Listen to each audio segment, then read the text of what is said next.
You're listening to the Hidden Killers Podcast. Hidden Killers Podcast with Tony Bruschi.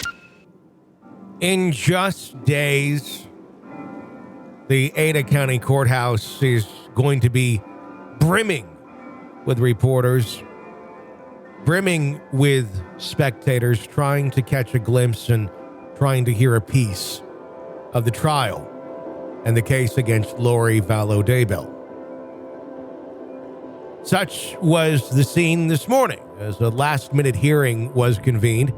The participants gathered, unaware of how the arguments they were about to make would affect the very fabric of the Lori Vallow Daybell case. Presiding over the hearing was Judge Stephen Boyce, a man determined to address the matter at hand, the legal definition of the term victim. Why this? Well, the issue was of paramount importance, for it would dictate who would be allowed to sit in and listen to certain portions of testimony and evidence in the case, and potentially influence a witness's testimony when called to the stand. Would listening to certain evidence or testimony alter the course of justice?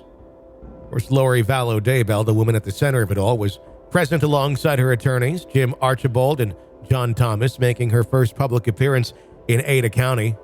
The stage was set. The arguments were about to unfold. The prosecution, led by Madison County Prosecutor Rob Wood, made its case, arguing that the court's interpretation of a victim should encompass anyone who suffers emotional harm as a result of an offense.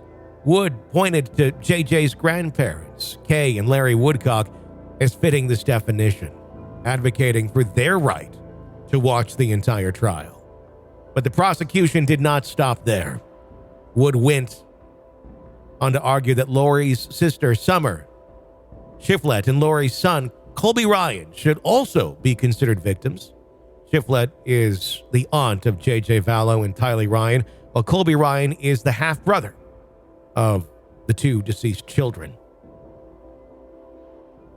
The defense, however, had a very different perspective. They countered that only Colby Ryan, as a sibling of the deceased victims, truly fit the legal definition of a victim. Lori's defense team, led by Archibald, claimed that aunts and grandparents should not be considered victims.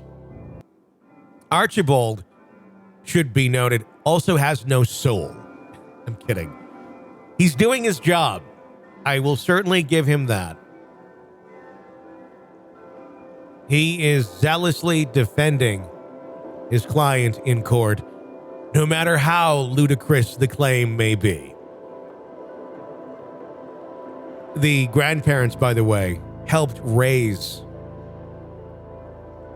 J.J. Vallow and Tylee Ryan for a good portion of their lives. So yes, they are certainly victims. The defense then brought up the children of Tammy Daybell, suggesting that they too would fit the legal definition of victims. However, Archibald mentioned that he did not believe they planned to attend the trial. As the arguments continued, Archibald delved into the intricacies of Idaho adoption laws, making the case that since JJ's biological parents had relinquished their legal parental rights, Kay Woodcock was no longer legally JJ's grandmother. Because that's how everyone looks at relationships. With the arguments laid out before him, Judge Boyce now faces the task of considering the positions presented by both sides. He'll issue a written ruling determining who will be considered a victim in the case, and therefore who will be permitted to be present during certain portions of testimony. The ruling is expected by early next week. The prosecution and defense have been instructed to submit supplemental briefings to the judge by 5 p.m. Friday. As the wheels of justice continue to turn in the Lori Vallow Daybell case, the outcome of this hearing may very well shape the future of the trial and determine whose voices will be heard in that solemn courtroom. For now, we wait with bated breath for Judge Boyce's decision as the fate of those involved hangs very delicately in the balance. This is the Hidden Killers Podcast with Tony Bruschi. It's going to be a wild ride starting next week with the trial. We're going to have all the coverage we can possibly bring you right here, so be sure to press subscribe so you don't miss a moment of it. My name is Tony Bruschi. Stay with us.